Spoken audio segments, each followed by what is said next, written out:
ماشاء اللہ لا حول ولا قوة الا باللہ العلی العظیم اعوذ باللہ من الشیطان الرجیم بسم اللہ الرحمن الرحیم الحمد للہ رب العالمین والصلاة والسلام علی جمیع الانبیاء والمرسلین خصوصاً علی نبینا و شفیع ذنوبنا و حبیب قلوبنا و طبیب نفوسنا ابی القاسم محمد اللہم صلی علی محمد وآل محمد وعلی اہل بیتہ الطیبین الطاہرین المعصومین اما بعد فقد قال اللہ تبارک و تعالی فی کتابہ المجید و فرقانہ الحمید و قولہ الحق وہو اصدق القائلین اعوذ باللہ من الشیطان الرجیم بسم اللہ الرحمن الرحیم یا ایہا الذین آمنوا اتقوا اللہ وَلْتَنْظُرْ نَفْسٌ مَا قَدَّمَتْ لِغَدٍ۔ ہماری گفتگو کا سرنامہ کلام ایام عزا کے اختتامی دن، اور ہم نے اپنے لیے جس موضوع پر بات کرنے کو لازم قرار دیا ہے وہ موت، اور موت کے حوالے سے ہمارا یہ دوسرا سیشن جس پہ ہم بات کر رہے ہیں۔ پہلا سیشن ہم نے محرم الحرام کی ابتدائی 10 مجالس کے عنوان سے کیا، اور یہاں مرحلہ وار بات کرتے ہوئے، اس موضوع پہ بات کرتے ہوئے ہم نے آپ کے سامنے عرض کیا کہ جب کسی بھی انسان کا انتقال ہو جاتا ہے تو اس مرحوم یا متوفی کے حوالے سے دو طرح کی روایات ہمارے پاس موجود ہیں کہ جب انتقال ہو گیا اور ہمارے سامنے جنازہ موجود ہے تو دو کام ہمیں کرنا ہے۔ ایک کام جس کو میں نے کہا ہم اس کو احترامات کا چیپٹر کا نام دے سکتے ہیں، کہ اس متوفی کے جسم سے متعلق ورثاء کے حوالے اور دیگر مومنین کے حوالے جو حقوق ہوتے ہیں کہ جو انہوں نے اس موقع پر جن کو ادا کرنا ہوتا ہے، مثلاً تجہیز و تکفین ہے، اور غسل ہے، پھر تشییع جنازہ ہے، پھر تدفین ہے، یہ سارے معاملات انسان کے اوپر واجب ہو جاتے ہیں۔ اور دوسرا چیپٹر انشاءاللہ تعالی اس کے بعد ہم اس کو تذکرہ کریں گے، اور اس سیشن میں انشاءاللہ تعالی ضرور اس کو تذکرہ کریں گے، وہ ہے قبر سے متعلق جو سوالات ہوتے ہیں، اور میت کو جو تلقین ہم پڑھاتے ہیں، اور موت کے وقت کا جو مرحلہ، اور پھر خاص طور پہ فشار قبر اور برزخ کا مرحلہ ہے کیا۔ پہلا حصہ جو ہے اس کا تعلق آپ کہہ لیجئے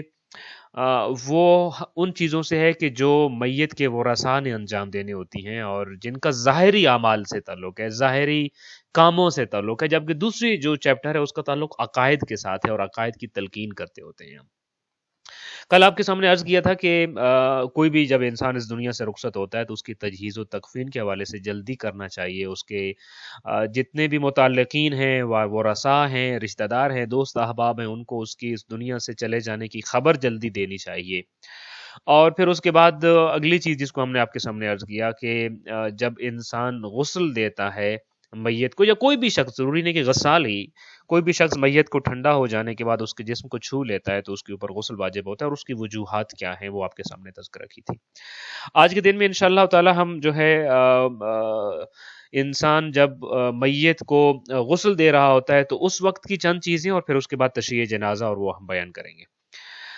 روح قبض ہونے کے حوالے سے ہمارے پاس دو چیپٹرز ہیں، یا دو طرح کی روایات ہیں۔ کچھ روایات یہ کہتی ہیں کہ روح قبض ہو جانے کے بعد بدن کے ساتھ تعلق کو قائم نہیں رکھتی، اور بدن اور روح جدا ہو جاتے ہیں تا وقت ہی کہ قیامت کا دن آئے گا تو روح اور جسم کو دوبارہ ملحق کر دیا جائے گا۔ البتہ کچھ دیگر روایات میں یہ ہے کہ روح قبض ہو جانے کے بعد روح بدن سے الگ ہو گئی ہے، مگر وہیں ٹھہری رہتی ہے اور وہیں موجود رہتی ہے۔ اور کچھ ایک امور ایسے ہیں کہ جن کا ادراک روح کرتی ہے اس کے بعد، اور وہ چند ایک کام جن کو روح دیکھتی ہے، سنتی ہے، اور جو اس کی معلومات میں ہوتے ہیں، ان میں سے ایک کام جو ہے وہ مومن کے جو ہے غسل کے حوالے سے ہے، کہ مومن کے غسل کے وقت جب غسل دیا جا رہا ہوتا ہے مومن کے جسم کو، تو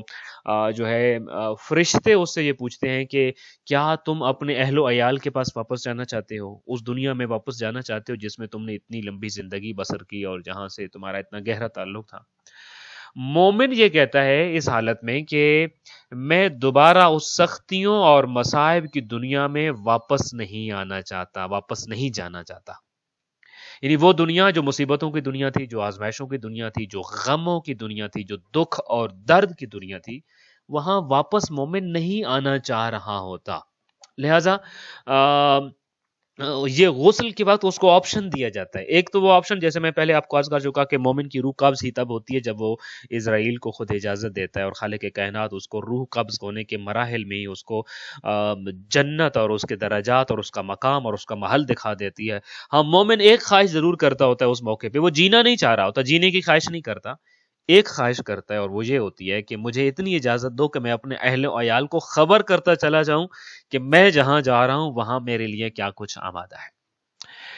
اب دوبارہ اس سے پوچھا جا رہا ہے کیا تم واپس پلٹنا چاہتے ہو؟ یہ اس وقت کی بات ہے کہ جب ہم میت کو غسل دینے کی تیاری کر رہے ہوتے ہیں تو میت آمادہ نہیں ہے، مومن کی میت آمادہ نہیں ہے کہ وہ اس وقت آمادہ ہو جائے کہ ہاں میرا جو واسطہ اور تعلق میرے رشتہ داروں سے تھا، میری اولاد سے تھا، میرے بیوی بچوں سے، میرے ماں باپ سے، میرے بہن بھائیوں سے، اور اس واسطے اور تعلق کی خاطر میں لوٹنا چاہتا ہوں. مومن لوٹنا نہیں چاہتا اس دنیا میں، اور وجہ یہاں کی تکالیف، یہاں کی آزمائشیں، یہاں کے مصائب، یہاں کے غم ہیں.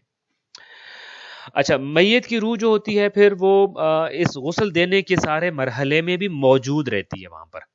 اور جب ہم غسل دے رہے ہوتے ہیں تو اس دوران میں بعض روایات میں اس چیپٹر کو بڑے طول اور تفصیل سے بیان کیا گیا ہے کہ یہ اتنا مشکل مرحلہ ہوتا ہے کہ غسل دینے کے لیے جب ہم تختے کے اوپر لیٹاتے ہوتے ہیں تو اس وقت لیٹاتے ہوئے میت کو یوں محسوس ہوتا ہے، یعنی میت کو آپ نے اسٹریچر سے اٹھا کے یا اس کی چارپائی سے اٹھا کے جب آپ نے اس کو غسل دیے جانے والے تختے کے اوپر لٹایا ہے تو میت کو یوں معلوم ہوتا ہے جیسے چھت سے زمین پہ اس کو کسی نے دے مارا ہو، اور جیسے کوئی چھت سے اور بالائی منزلوں سے زمین پہ گرتا ہوتا ہے. اور صرف یہی نہیں بلکہ حکم یہ ہے کہ جب غسال غسل دے رہا ہوتا ہے تو غسل دیتے ہوئے انتہائی آرام کے ساتھ، انتہائی نرم نرم ہاتھوں کے ساتھ، اور سختی نہ کی جائے بلکہ بڑے سافٹ طریقے سے اور بڑے آسانی کے ساتھ اس غسل کو دیا جائے. اس لیے کہ جب غسال کے ہاتھ اس مرحوم کے جسم پر لگتے ہیں تو روح قبض ہونے کے بعد جسم یوں نڈھال ہو چکا ہوتا ہے کہ اس غسال کے ہاتھوں کا ٹچ ہونا اور اس ہاتھوں کی جو حرکت ہوتی ہے میت جس کے جسم کے اوپر، روایات کے مطابق وہ بھی میت کو یوں لگتا ہے جیسے ہتھوڑوں سے اس کے جسم کو پیٹا جا رہا ہو. لہٰذا غسال کو یہ شریعت نے اور روایات میں خاص طور پہ ہدایات دی گئی ہیں کہ وہ غسل دیتے ہوئے نرم ہاتھ لگائے تاکہ میت کو کم سے کم تکلیف ہو. اچھا، یہ جو روح کا یہاں موجود ہونا ہے یہ ذہن میں رہے کہ یہ صرف غسل کے وقت موجود نہیں رہتی. میں نے آپ سے عرض کیا کہ روایات کا ایک چیپٹر یہ کہتا ہے کہ تھرو آؤٹ اس سارے سیشن میں موجود رہتی ہے، یہاں تک کہ جب ہم قبرستان سے الوداع کر کے واپس آ رہے ہوتے ہیں اس وقت بھی موجود رہتی ہے، جس کے بارے میں انشاءاللہ آپ کے سامنے عرض کروں گا. تو اب اس مرحلے کے علاوہ بھی وہاں روح موجود رہتی ہے، اور جتنے لوگ وہاں موجود ہوتے ہیں ان کی باتیں سن رہی ہوتی ہے، ان کو پہچانتی ہے. اسی لیے حکم ہے کہ جب میت کے پاس آپ جمع ہوتے ہیں چاہے روح قبض ہو رہی ہو یا قبض ہو چکی ہو تو اس وقت زیادہ باتیں نہیں کرنی چاہیے، زیادہ اس میت کے پاس آمد و رفت نہیں رکھنا چاہیے. اور خاص طور پہ تو چونکہ ملائکہ رحمت کا آنا جانا ہو رہا ہوتا ہے تو ملائکہ رحمت کو جس چیز سے تکلیف ہوتی ہے وہ کوئی کام اس میت کے ارد گرد انجام نہیں دیا جانا چاہیے، جس کی طرف ہم متوجہ کر چکے ہیں کہ کوئی عورت حیض کی حالت میں ہے، نفاس کی حالت میں ہے، کوئی اگر وہاں پہ مرد و خواتین میں سے جنابت کی حالت میں ہے تو اس کو وہاں پہ جمع نہیں ہونا چاہیے، چونکہ اسے ملائکہ رحمت کو نفرت ہوتی ہے اور ان کو تکلیف ہوتی ہے. اور چونکہ نزول رحمت اس وقت ہو رہا ہوتا ہے اور چاہیے ہوتا ہے اور کہ اس وقت نزول رحمت ہو، تو اس لیے اس موقع پہ یہ ساری چیزیں جو ہیں وہ غیر مناسب ہوتی ہیں. اچھا، یہ غسل دے دیا ہم نے، اور غسل دینے کے بعد کفن دیا، اور کفن دینے کے بعد جب ہم قبرستان کی طرف چلتے ہیں اور اب نماز میت کی تیاری ہے اور تشییع جنازہ ہو رہا ہوتا ہے. اسلام نے مرحوم کے تشییع جنازہ کے لیے پوری تمام قوانین کو وضع کیا ہے اور بڑی طول و تفصیل کے ساتھ ان تمام قوانین کو اپنے ماننے والوں تک پہنچایا ہے. تشییع جنازہ کا مطلب ہوتا ہے، تشییع کا مطلب ہوتا ہے پیچھے پیچھے چلنا. البتہ نماز میت جو ہے وہ پڑھنا واجب ہے، البتہ چند لوگ اگر پڑھ لیں تو باقیوں سے وہ کفایت کر جاتا ہے. لیکن تشییع جنازہ جو خاص طور پر موقد سنت موقدہ قرار دیا گیا ہے، بڑی تاکید کی گئی ہے کہ آپ صرف قبرستان میں ڈائریکٹ نہ جایا کریں کہ آپ جائیں اور وہاں پہ، البتہ یہ حرام نہیں ہے، میں عرض کر رہا ہوں، تاکید وارد ہوئی ہے. سنت موقدہ ہے کہ آپ جنازہ جب گھر سے اٹھتا ہے تو آپ ساتھ آئیں اور جنازے کو آپ کندھا دیں اور بعض روایات میں نبی کریم صلی اللہ علیہ وآلہ وسلم اور ائمہ اہل البیت علیہم السلام سے منقول بہت ساری روایات ہیں جس میں تمام طول و تفصیل بیان کی گئی ہے کہ کیسے آپ جو ہے وہ کندھا دیتے تھے اور کس قدر اہتمام فرماتے تھے۔ نماز میت پڑھنا واجب ہے، البتہ تشییع جنازہ جو ہے وہ واجب نہیں، وہ مستحب ہے۔ تشییع جنازہ کیوں کیا جاتا ہے، کیوں اتنی تاکید کی گئی ہے؟ میت کے آگے آگے چلنا منع کرا دیا گیا، بلکہ میت کے سارے لوگ جو ہیں وہ پیچھے چلیں اور اس کا احترام کریں۔ اس احترام کی 3 وجوہات ہو سکتی ہیں۔ ایک وجہ تو یہ ہوتی ہے کہ مسلمان میت کا احترام کا اظہار ہوتا ہے کہ دنیا میں جو جیسا بھی تھا، جب وہ اس دنیا سے چلا جاتا ہے اور اس کا جسد خاکی ہمارے پاس موجود ہوتا ہے تو اس کا احترام ہمارے اوپر واجب ہو جاتا ہوتا ہے، بے احترامی نہیں کی جا سکتی اس کی۔ لہذا احترام یہ ہے کہ اس کا جنازہ آگے آگے ہوگا اور سارے لوگ اس کے پیچھے پیچھے چل رہے ہوں گے۔ ایک اور وجہ جو ہو سکتی ہے وہ یہ ہے کہ جو میت کے وارثین ہوتے ہیں، متعلقین ہوتے ہیں، پسماندگان ہوتے ہیں، اس سے ان کی عزت افزائی بھی ہوتی ہے اور ان کے ساتھ ہمدردی کا ایک میسج بھی جاتا ہے کہ جب آپ آتے ہیں اور ان کے اس غم کی کڑی میں اور دکھ کی کڑی میں آپ جنازے کو کندھا دیتے ہیں، جنازہ اٹھاتے ہیں، گھر سے قبرستان تک پہنچاتے ہیں، تو ان متعلقین اور پسماندگان کے لیے آپ نے ہمدردی کے جذبات کا اظہار کیا اور آپ کے یہ جذبات بڑے قابل قدر ہیں اور شریعت ان کو بڑے قدر کی نگاہ سے دیکھتی ہے۔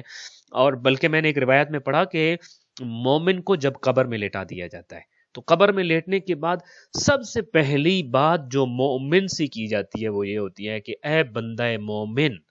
خدا نے تجھے اور تیرے جنازے کی مشایعت کرنے والے تمام مومنین کے سبھی گناہوں کو بخش دیا ہے۔ تو اسی لیے یہ جب ہم تشییع جنازہ کرتے ہیں اور اس سے میت کا احترام کیا،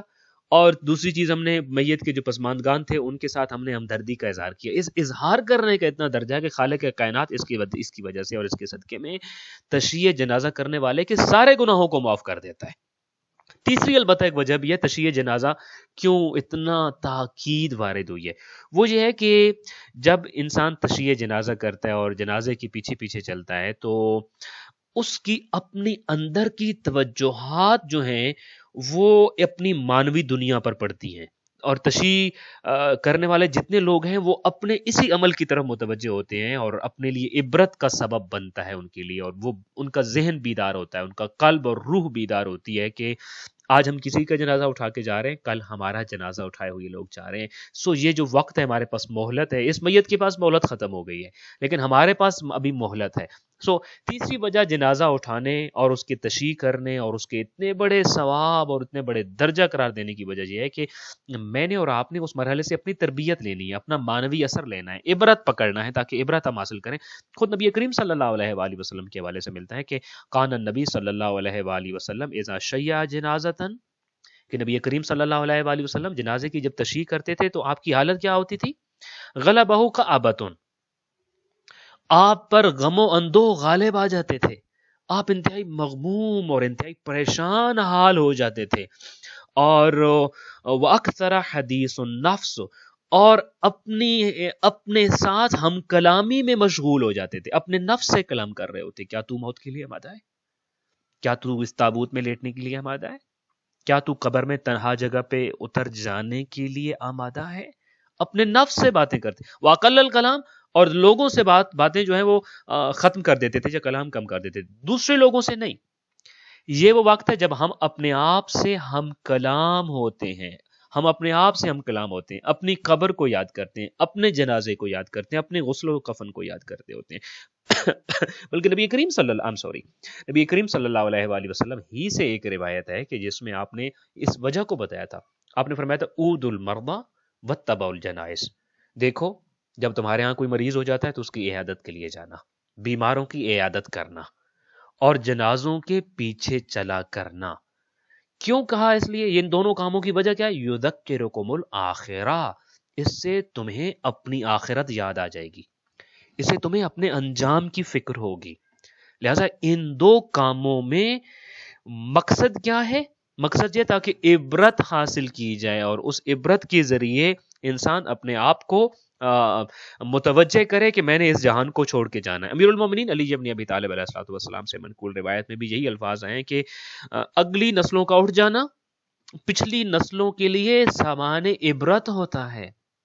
ان ذہاب الذاہبین، چلے جانے والوں کا جانا بصیرت للقوم المتخلفین، ان لوگوں کے لیے بصیرت کا سبب ہے اور عبرت کا سبب ہے جو ان کو کندھا فراہم کر رہے ہوتے ہیں اور جو ان کو دیکھ رہے ہوتے ہیں جو پیچھے رہ گئے، ان کے لیے یہ بہت بڑی عبرت ہوتی ہے۔ ناج البلاغہ میں اور کلمات کیسار میں جو شارٹ سینٹنسز ہیں اس میں 122 غالباً 122 نمبر جو کلمہ ہے اس میں آپ سے منقول یہ ہے کہ آپ ایک جنازے کے ساتھ جا رہے تھے اور آپ نے دیکھا کہ ایک شخص فسمع رجلا یضحک، آپ نے ایک شخص کے اونچا اونچا ہنسنے کی آواز سنی اور آپ نے دیکھا کہ وہ ہنس رہا ہے، تو امام علیہ السلام جو ہے اس کی اس ہنسی پہ سخت ناراحت ہوئے اور بڑا شدید ناراض ہوئے، اور آپ نے اس کے بعد جو اس سے کلام کی وہ نہج البلاغہ میں موجود ہے کہ آپ علیہ السلام نے فرمایا کہ کأن الموت فیہا علی غیرنا کتبہ، کیا یہ سمجھ لیا ہے لوگوں نے کہ موت اس دنیا میں ہمیں نہیں آئے گی، ہمارے علاوہ دوسروں کو آئے گی صرف؟ کیوں کر لوگوں نے یہ بات سمجھ لیا ہے کہ ہمیں موت نہیں آئے گی اور صرف دوسروں کو آئے گی؟ اور پھر فرمایا وَكَأَنَّ الْحَقَّ فِيهَا عَلَى غَيْرِنَا وَجَبَ، اور یہ دنیا فانی ہے اور اس فانی دنیا کو الوداع کرنا کیا باقی لوگ کریں گے اور یہ جو ہنسنے والے ہیں یہ نہیں کریں گے؟ اور پھر امیر المومنین علی ابن ابی طالب علیہ السلام نے اس کے بعد فرمایا کہ ادھر ہم انہیں قبروں میں اتارتے ہیں، ادھر ان کا ترکہ کھانے لگ پڑتے ہیں، ان کے ورثے کے بارے میں جھگڑنے لگ پڑتے ہیں کہ گویا کہ ہم نے تو ان کے بعد ہمیشہ رہنا ہے، یوں ہم اس کو تقسیم کرتے ہیں ان کے ورثے کو، ان کے ترکے کو، اور پھر آپ فرماتے ہیں کہ ہمارا آفت کا نشانہ بن جاتے ہیں چونکہ ہم بھول جاتے ہیں کہ ہم نے لوگوں کو اپنے ہاتھوں کے ساتھ قبر میں بھی اتارا تھا اور وہ قبر ہمارے انتظار میں بھی ہے۔ جب ہم اس واقعے پہ غور کرتے ہیں تو آئی پرسنلی فیل کہ دو وجہ ہیں کہ جس وجہ سے جنازے کی پیچھے دنیاوی باتیں کرنا، لوگوں سے ہم کلام ہونا یا ہنسنا منع ہے یا برا ہے، اس کے اندر دو برائیاں ہیں۔ پہلی تو یہ کہ اس موقع پہ اگر کوئی دنیاوی گفتگو کر رہا ہے، دنیاوی پلاننگ کر رہا ہے، ابھی بھی دنیا کے اندر غرق ہے، چاہے اس کے ذہن میں ہی دنیاوی خیالات چل رہے ہوں، چاہے وہ ساتھ والے سے دنیاوی باتیں کر رہا ہو، یا پھر اگر وہ ہنس رہا ہے جنازے کے پیچھے چلتے ہوئے، تو اس سے مطلب یہ ہے کہ وہ غفلت میں پڑا ہوا ہے، وہ معرفت سے اتنا دور چلا گیا، معرفت سے، نفس سے، کہ جیسے کہ میں نے آپ کے سامنے ایک فرمان جو ہے وہ ذکر کیا کہ امیر المومنین کہتے ہیں کہ کتنی ہی عبرتیں ہیں جن کو روز تم دیکھتے ہو، عبرتیں بہت ہیں مگر عبرت لینے والا کوئی نہیں ہے، جنازے بڑے اٹھتے ہیں مگر ان جنازوں سے سبق لینے والا کوئی نہیں کہ ایک دن یہی تابوت میرا جنازہ اٹھا کے جا رہا ہوگا۔ تو پہلی وجہ جس وجہ سے دنیاوی باتیں کرنا جنازے کے پیچھے مکروہ ہے، یا پھر ہنسنا، یا پھر دنیاوی امور میں مشغول ہونا مکروہ ہے، اس کی وجہ یہ ہے کہ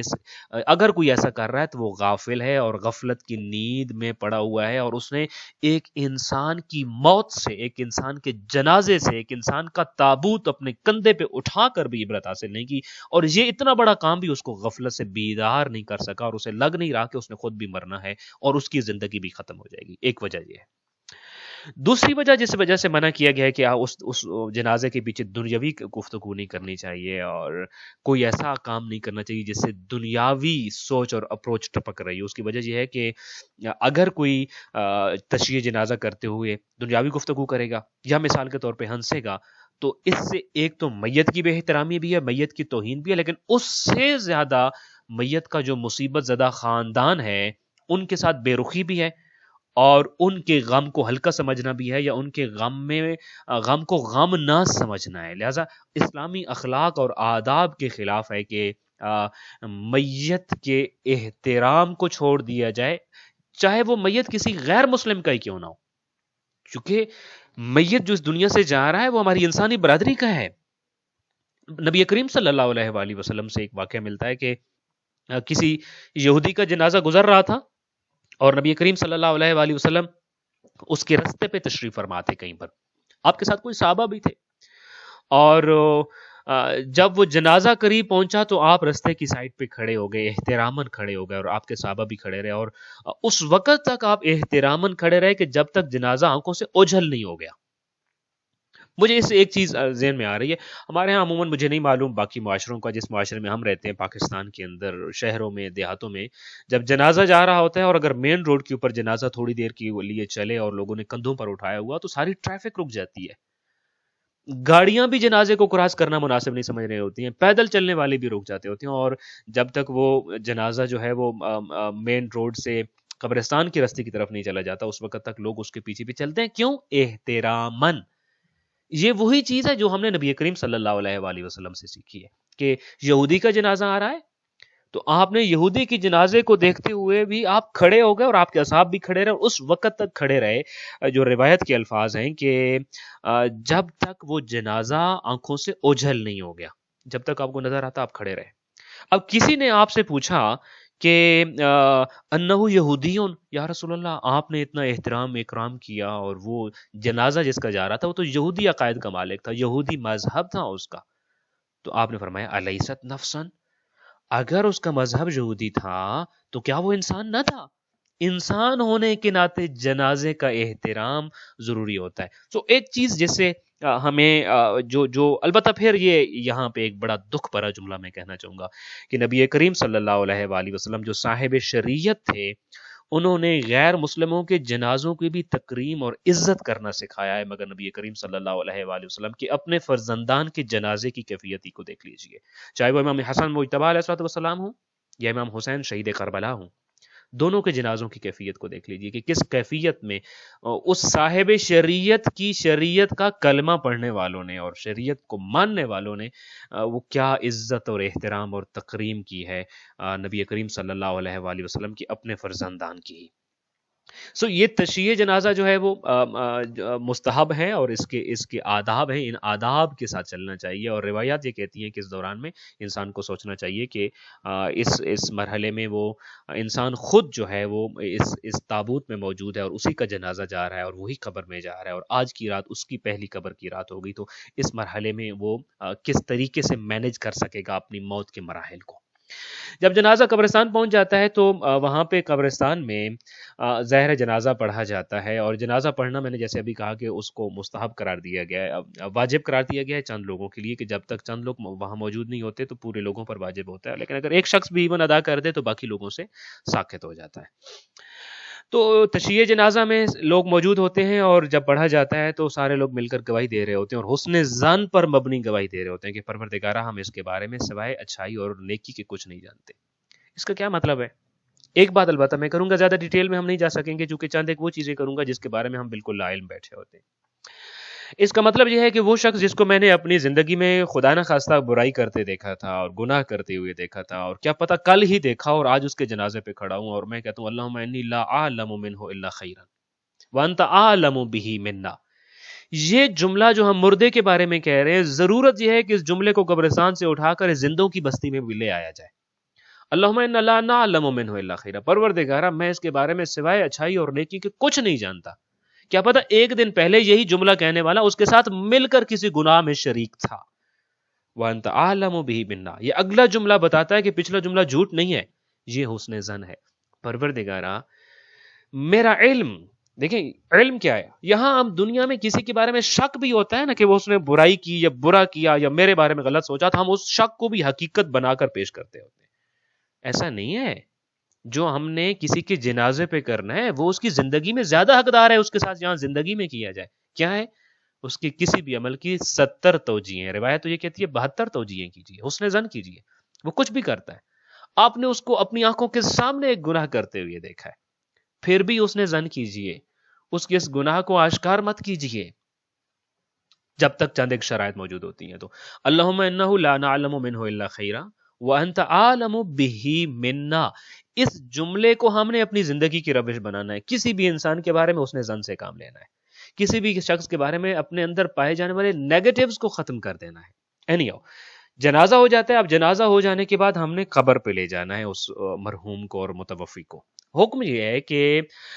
آپ ڈائریکٹلی اس کو قبر پہ نہ لے کے جائیں، چونکہ اب جس جگہ پہ آپ اس کو لے کے جا رہے ہیں وہ قبر ہے، اور قبر جو ہے وہ بڑا وحشتناک مقام ہے. قبر کا جو خود آپ اندازہ کیجئے نا جی کہ وہ روایات میں بھی یہ الفاظ آئے ہیں اور کہ روزانہ قبر اپنے صاحب کو ندا دے رہی ہوتی ہے اور وہ کہتی ہے انا بیت الغربت، انا بیت الوحدت، انا بیت الوحشت، انا بیت الدوج، کہ اے مرنے والا انا بیت الغربت، میں غربت کا گھر ہوں.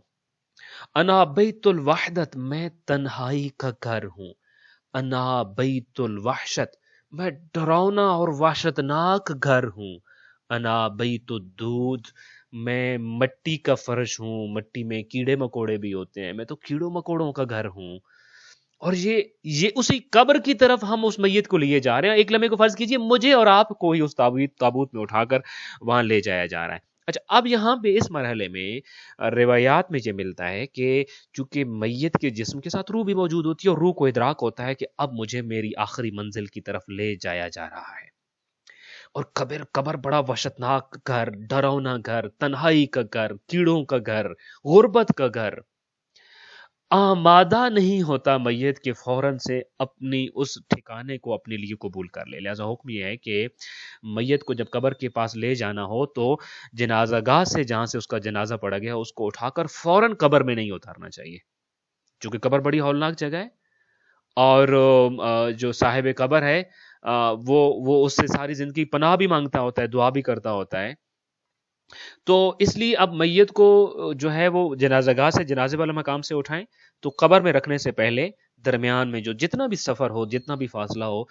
کندھوں پہ جنازہ اٹھایا ہوا ہو تو تھوڑے دور جا کر چند قدم اٹھا کر جنازے کو رکھ دینا چاہیے، قبر سے دور رکھ دینا چاہیے، پھر دوبارہ اٹھائیے، دوبارہ چند قدم فاصلے پہ اٹھا کے لے جائیے اور دوبارہ رکھ دیجیے، اور پھر اٹھائیے اور پھر قبر کے سرہانے پہ جا کے رکھ دیجیے۔ یہ 2 مرتبہ رستے میں جنازہ کیوں اٹھایا اور کیوں رکھا؟ تاکہ جو میت ہے وہ کچھ اپنے آپ کے اندر ہمت پیدا کرے، حوصلہ پیدا کرے، طاقت پیدا کر سکے کہ وہ اب قبر میں جا رہا ہے، اپنے آپ کو تیار کر سکے۔ یہ اس کی قبر کی تیاری ہے کہ وہ اپنے آپ کو تیار کرے کہ میں اب قبر کی طرف جا رہا ہوں، اور قبر ہی میرا جو ہے وہ اب ٹھکانہ ہے، اور میں نے قبر ہی میں رہنا ہے۔ اچھا، قبر کے حوالے سے میں نے ابھی جیسے آپ کے سامنے عرض کیا کہ قبر اتنا مشکل مقام ہے کہ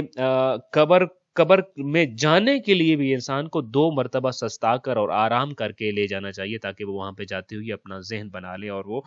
تیار ہو جائے۔ ایک روایت موجود ہے کہ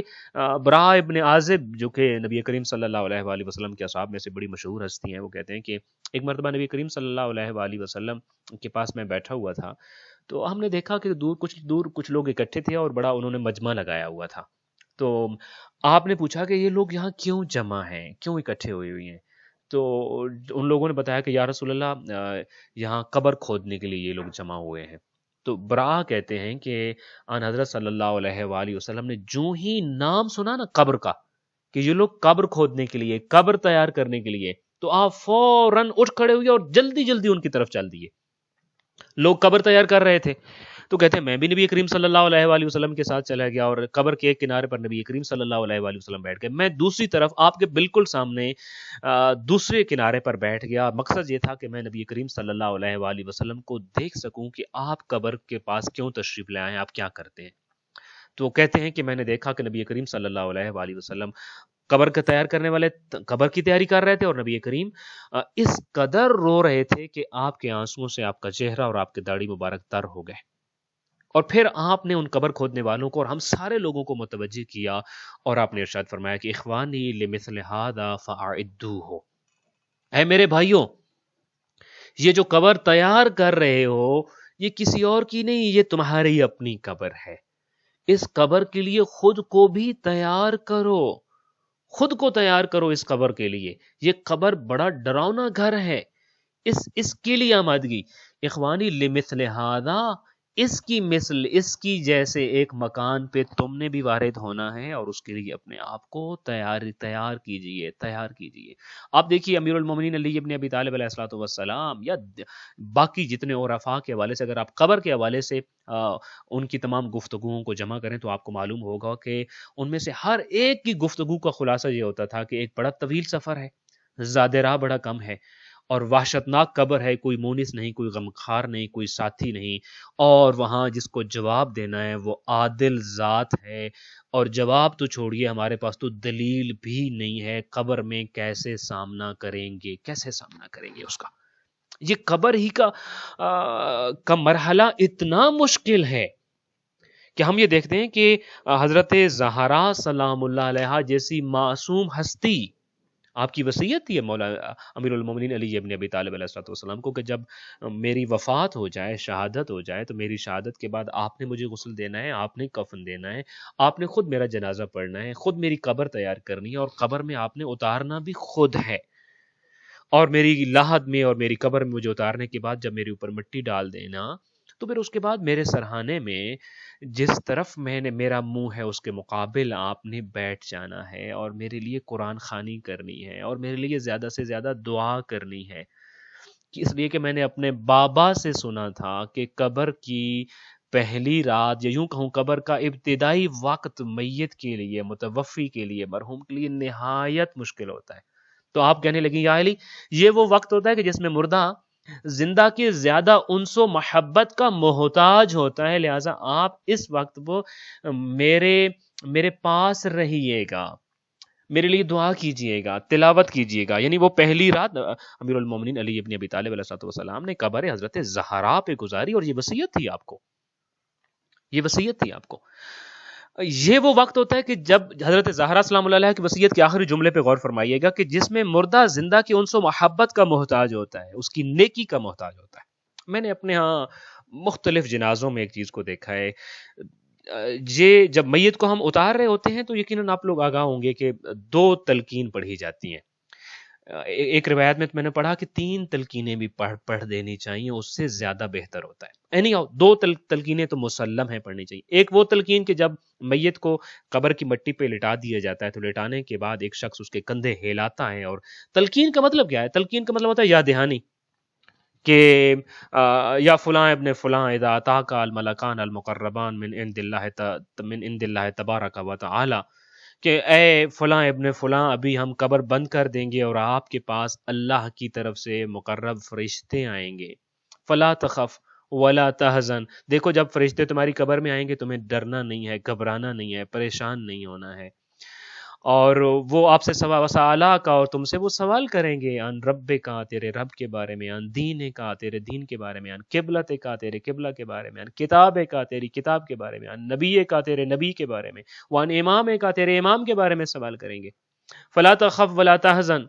ڈرنا جھجکنا نہیں ہے، پریشان نہیں ہے، وقل فی جواب ما، بس تم نے صرف اتنا سارا ان کو جواب دینا ہے، اللہ جل جلالہ ربی، اللہ میرا رب ہے، وہ محمد نبی یا رسولی، محمد مصطفیٰ صلی اللہ علیہ وآلہ وسلم میرے نبی ہیں، اور کعبہ میرا جو ہے وہ میرا قبلہ ہے، قرآن میرا کتاب، میری کتاب ہے، اور علی ابن ابی طالب علیہ السلام اور ان کی معصوم اولاد جو ہیں وہ میرے ائمہ ہیں۔ یہ اس کو تلقین میت کہتے ہیں۔ یہ پہلی تلقین میت کو قبر میں لٹا کر اس کے کندھوں پہ ہاتھ رکھا جاتا ہے، اور جب جب اس کا نام لیا جاتا ہے تو اس کے کندھے جھنجھوڑے جاتے ہیں، ہلائے جاتے ہیں، تاکہ چونکہ میں نے کہا نا جو کچھ میت دیکھ رہا ہے وہ ہم نہیں دیکھ رہے، جس کا وہ مشاہدہ کر رہا ہے، تو وہ مختلف عالم کی طرف متوجہ ہوتا ہے، اور ہم دنیا میں بھی نہیں کسی نئی جگہ پہ جہاں کے قوانین نئے ہوں، ایک نئی چیز ہو، ہم اچانک سے، میں مثال دیتا ہوں، ہم اچانک سے کسی آرمی بیرک میں پہنچ جائیں اور آرمی ایریا میں، اور جہاں سارے آرمی رولز ہی ہوں اور ہمیں بھی اوبے کرنا پڑ رہے ہوں، تو ہمیں وہ سارا بالکل ایک بدلے ماحول میں ایڈجسٹ ہونے میں ٹائم لگتا ہے۔ یہ تو بالکل نیا عالم ہے، حقیقتاً نئی دنیا ہے، ایک نیا عالم ہے، لہٰذا میت کو ان آنے والے حالات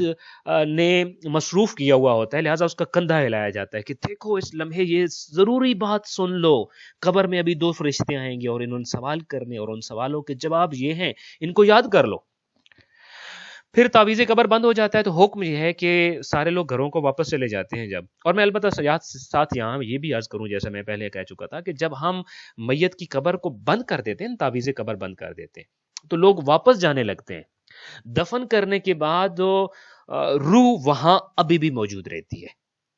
اور جنازہ اٹھا کے لانے والے، جنازہ پڑھنے والے، تدفین کرنے والے جب گھروں کو واپس جانے لگتے ہیں اور روح دیکھتی ہے کہ یہ واپس جانے لگے ہیں، اور تو وہ سمجھ جاتی ہے کہ اب یہ سارے واپس جا رہے ہیں، اب میرے تنہائی کا وقت ہو رہا ہے۔ تو روایات کا خلاصہ یہ ہے کہ اس وقت روح بے آرام ہو جاتی ہے، اس روح کی تنہائی بڑھ جاتی ہے، اس روح کی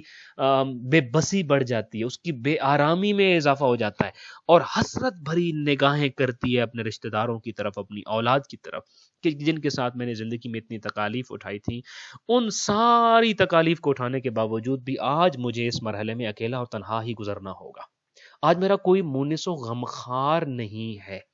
کوئی مونس و غمخوار نہیں ہے، لہٰذا میت وہ ان کو بڑی حسرت بھری نگاہوں سے دیکھ رہی ہوتی ہے، اور اس کی تکلیف بڑھ جاتی ہے، اس کا غم بڑھ جاتا ہے، اس کی بے آرامی کی کیفیت بڑھ جاتی ہوتی ہے۔ تو عرض یہ کر رہا تھا کہ جب سارے لوگ چلے جاتے ہیں تو اب حکم یہ ہے کہ میت جن سے زیادہ مانوس تھا دنیا میں، اب وہ رک جائے یہاں پہ۔ وہ 2 لوگ ہو سکتے ہیں، 4 ہو سکتے ہیں، 5 ہو سکتے ہیں، سارے لوگ چلے گئے، تعویذ قبر بند ہو چکا۔ اب تو مسلماً وہ لوگ آ چکے ہیں۔ بلکہ میں ایک جملہ اگر کہوں انشاءاللہ، جس کو میں ان سارے مراحل کے بعد ایک چند ایک چیزیں آپ کے سامنے عرض کروں گا، جس کی طرف میں نے کل بھی اشارہ کیا تھا۔ اب دیکھیے نا، میں اپنی مثال دیتا ہوں۔ اگر وہ مرحوم میں ہوں، متوفی میں ہوں، تو قدم قدم پہ جس رب کے احکام کی پرواہ نہیں کی تھی، اور جس رب کے حکم کی پرواہ نہیں کی تھی، اور میں نے مخالفت کی تھی، اور جس رب کی معصیت کا ارتکاب کرتا رہا تھا،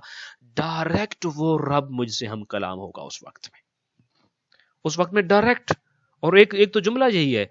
کہ قد عصیتنی لاجلہم وقد،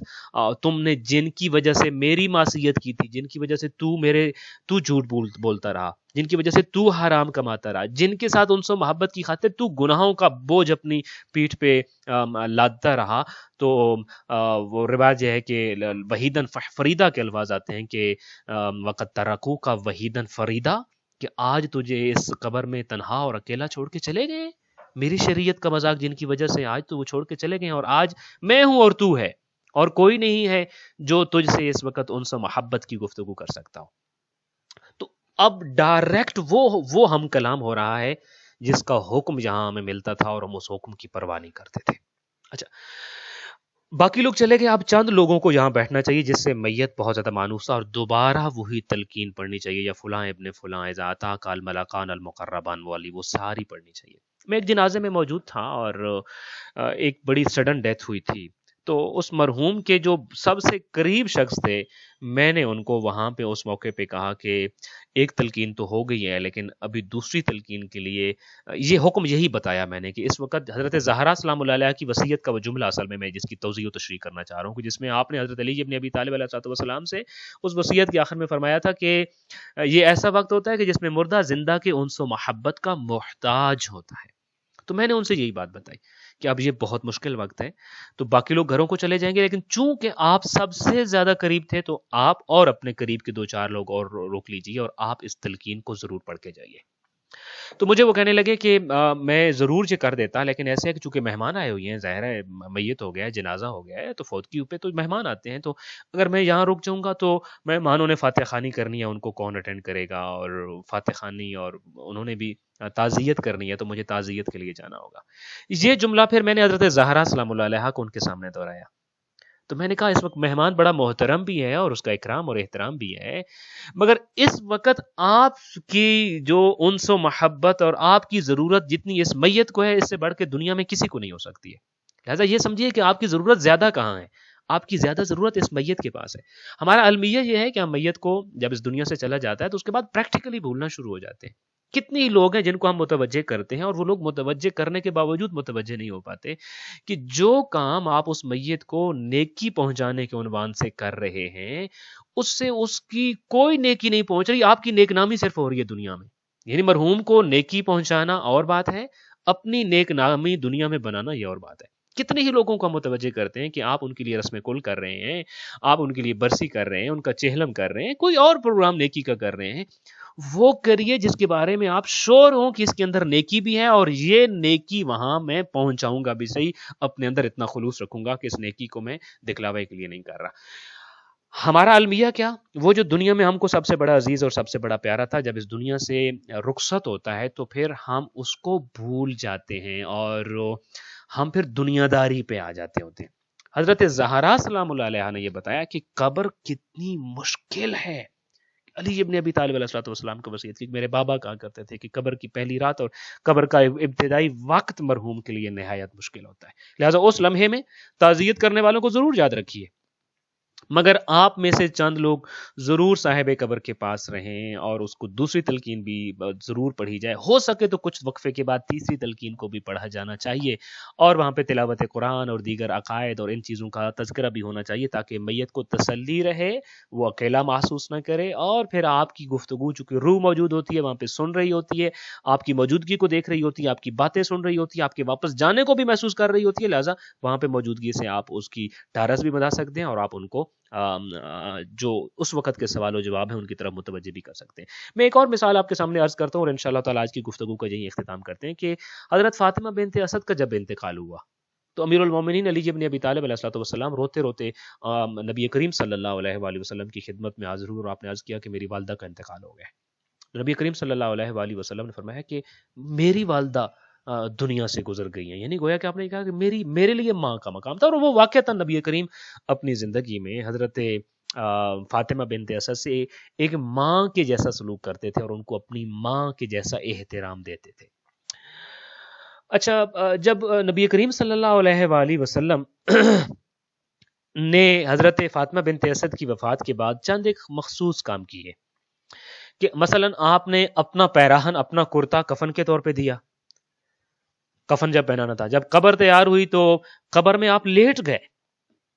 اور قبر میں لیٹ کر دعا کرتے رہے حضرت فاطمہ بنت اسد کے لیے۔ مجھے ایک واقعہ یاد آ رہا ہے، کچھ چند دن پہلے ہی میں دیکھ رہا تھا، کسی ایک شہید اور شہدائے حرم جو ہیں، مدافعان حرم جو ہیں، ان کا ایک دوست اپنے دوست کی تیار شدہ قبر میں لیٹ کر زیارت عاشورہ پڑھ رہا تھا کہ میرا وہ دوست جو شہید ہو کے آ رہا ہے مدافعت حرم حضرت زینب کے سلسلے میں شہادت کی موت کو گلے میں لگا کے آ رہا ہے، جب وہ اس قبر میں آئے تو یہاں میں زیارت عاشورہ لیٹ کر ایک تحفہ دے سکتا ہوں اس کو۔ یہ وہ انس اور محبت ہوتا ہے ہمارا جو اس میت کے ساتھ ہوتا ہے، یہ اعمال سے جھلکتا ہوتا ہے۔ تو نبی کریم صلی اللہ علیہ وآلہ وسلم اس قبر میں لیٹ گئے، دعا کرتے رہے، کافی دیر دعا کرتے رہے۔ اچھا، پھر اس کے بعد جب آپ نے جنازہ اٹھایا، خود جنازہ پڑھایا اور دفن کیا، اور دفن کرنے کے بعد بھی نبی کریم صلی اللہ علیہ وآلہ وسلم کچھ دیر قبر کے اوپر کھڑے رہے، اور کھڑے رہنے کے بعد روایت کے الفاظ یہ ہیں کہ پھر آپ کچھ یہ خاموشی کے ساتھ کھڑے رہے اور پھر آپ نے آواز دی، اور معلوم یہ ہوتا تھا کہ حضرت فاطمہ بنت اسد کو آواز دی اور کہا ہو کہ اپنے بیٹے علی کا نام لیجئے، اور وہ الفاظ ہیں کہ لا عقیل ولا جعفر، یعنی اس مقام پہ عقیل اور جعفر کے بجائے اپنے دوسرے بیٹے یعنی علی ابن ابی طالب علیہ الصلوۃ والسلام کا نام لیجئے۔ تو جب آپ نے یہ اعمال کیے تو لوگوں نے بعد میں پوچھا کہ یا رسول اللہ، حضرت فاطمہ بنت اسد کے لیے آپ نے ان مخصوص اعمال کو انجام دیا، ان کی وجہ کیا تھی؟ تو آپ نے یہ بتایا کہ ایک دن جب میں نے قیامت کا تذکرہ کیا اور میں نے یہ بتایا کہ قیامت کے دن لوگ برہنہ اٹھیں گے، تو حضرت فاطمہ بنت اسد بہت روئیں، اور مجھ سے تب انہوں نے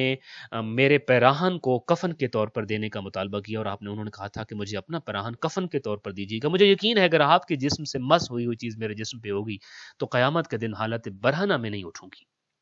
اور پھر وہ فشار قبر سے ڈرتی تھیں، تو میں نے فشار قبر کا تذکرہ کیا تھا تو وہ بہت ڈر گئی تھیں اور سہمی ہوئی لگ رہی تھی، تو اس لیے میں نے چاہا کہ میں خود قبر میں لیٹوں، اور میں خود قبر میں لیٹ گیا اور میں نے خالق کائنات کی بارگاہ میں دعا کی کہ خالق کائنات ان کو فشار قبر سے امان دے۔ اور پھر یہ جو میں نے کہا کہ ابن کا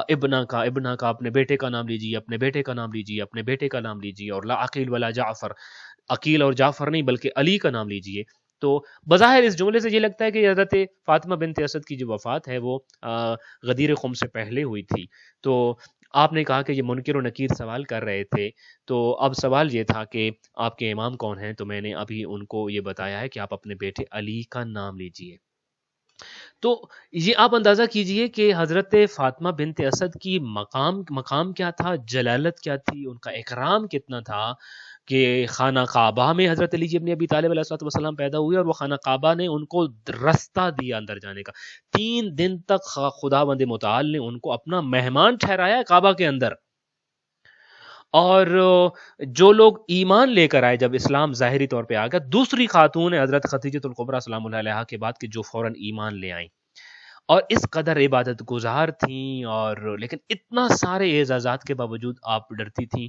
قبر سے ڈرتی تھی۔ قبر اتنا مشکل مرحلہ ہے کہ فشار قبر سے اور قیامت کے دن معشور ہو جانے سے اور حشر کے میدان سے اس قدر ڈرتی تھی کہ نبی کریم صلی اللہ علیہ وآلہ وسلم نے کچھ مخصوص اعمال ان کے لیے کیے ہیں۔ تو ان ساری چیزوں نے ہمیں جو متوجہ کیا ہے وہ یہ ہے کہ دیکھیے قبر کی منزل انسان کی حقیقی منزل ہے جس سے اس نے حقیقی زندگی کا آغاز کرنا ہے، اور انشاءاللہ تعالیٰ کل کے لیکچر میں ہم عرض کریں گے کہ کیا قبر کی زندگی سب لوگوں کے لیے ہے یا مخصوص لوگوں کے لیے ہے، اور کیا ایک سوال انشاءاللہ کل کے دن جس کا ہم تذکرہ کریں گے وہ یہ ہے کہ روز محشر جب میزان ہوگا اور سوال و جواب تو قیامت کے دن ہونا ہے، تو منکر و نکیر سوال و جواب کیوں پوچھنے آتے ہیں؟ اگر قبر میں ہی سارا کچھ پوچھ لیا جاتا ہے تو قیامت کے دن کس چیز کا حساب کتاب ہوگا؟ اور اگر حساب کتاب قیامت کے دن ہونا ہے تو منکر و نکیر کی سوالات کی کیا حقیقت ہے؟ اور تیسری چیز انشاءاللہ تعالیٰ جس کو کل اور پرسوں کے لیکچر میں ہم کور کرنے کی کوشش کریں گے وہ یہ ہے کہ فشار قبر کیا ہے، اور کیا یہ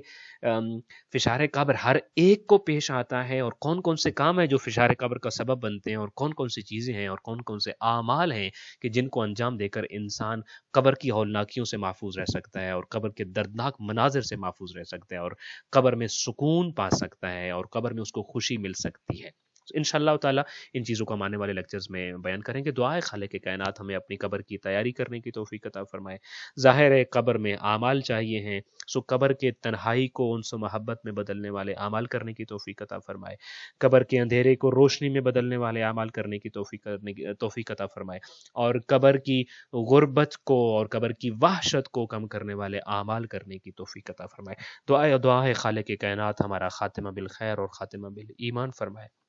اس دنیا میں زیارت قبر حسین بارہا عطا فرمائے، اور قیامت میں شفاعت مادر حسین کا حقدار بنائے۔ السلام علیکم ورحمۃ اللہ وبرکاتہ۔